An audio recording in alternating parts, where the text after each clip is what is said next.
The UN has called the war in Yemen the world's worst humanitarian crisis. KarlOtto Zentel, General Secretary of humanitarian agency CARE GermanyLuxemburg, describes the human suffering in this overlooked conflict. The UN says over 20 million Yemenis out of a population 28 million are in need of help. 7 million, 1/4 of the entire population, suffers from extreme hunger. Millions have fallen ill with diphtheria or cholera. Earlier this year, you traveled to Yemen yourself. Tell us what you experienced. KarlOtto Zentel. The country bears the marks of 3 years of civil war. The private sector has collapsed, as has the state sector. Public servants haven't been paid in months. Families have used up their savings. And certain rural traditions are no longer practiced inside the villages. I was told by men that they used to head to Saudi Arabia for 3 or 4 months to work. The money they earned there and the money made at home from selling agricultural produce used to suffice to feed the family. But now, they can no longer go to Saudi Arabia because the border is closed. Trying to cross it is very dangerous. 2 million people are internally displaced. Many have moved in with relatives in the cities. A colleague of mine told me that half a year ago, his salary was enough to feed his own family. Now, his salary has to feed 7 families. One of the reasons why people are suffering is because a US-backed, Saudi military coalition has imposed a blockade.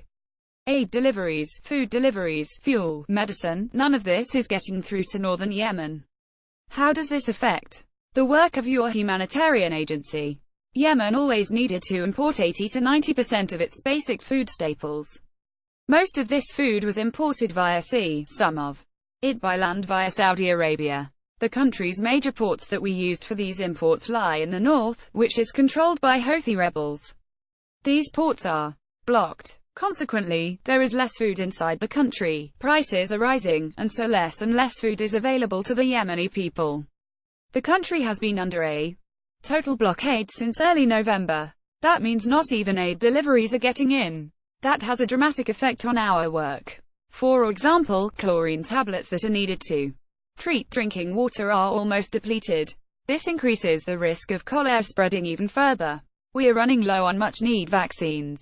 Measles and other diseases could spread even more. We're already in a situation where every 10 minutes a Yemeni child dies of a preventable disease. For example, from diarrhea, malnutrition or respiratory disease. Is it time for the international community to exert greater pressure, for instance on Saudi Arabia, to at least lift its blockade of Yemeni ports and to open the border?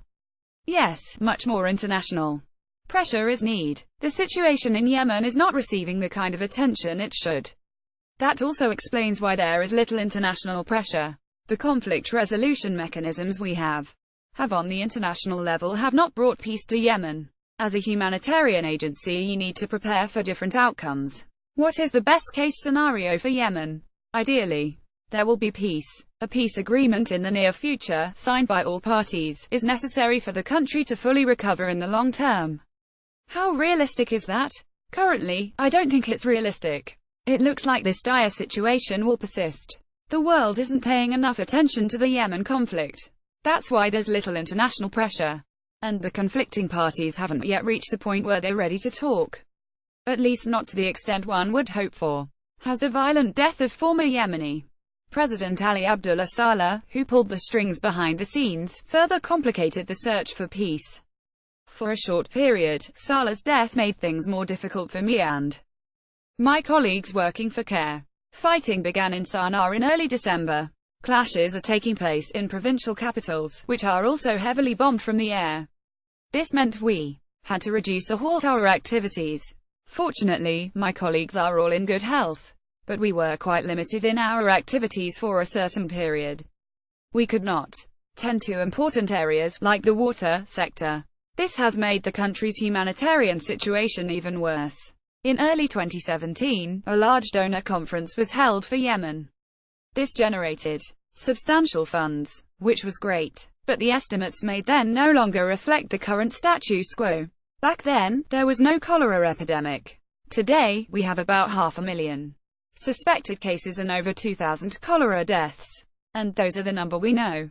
It is possible that there are further cases in other parts of the country which we don't yet know of. And because the blockade has drastically driven up food prices, our estimates for how much support a family needs to survive are no longer accurate.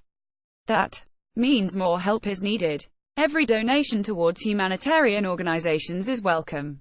KarlOtto Zentel is the acting General Secretary of CARE Germany-Luxemburg. His humanitarian agency is engaged in Yemen to help alleviate the human suffering.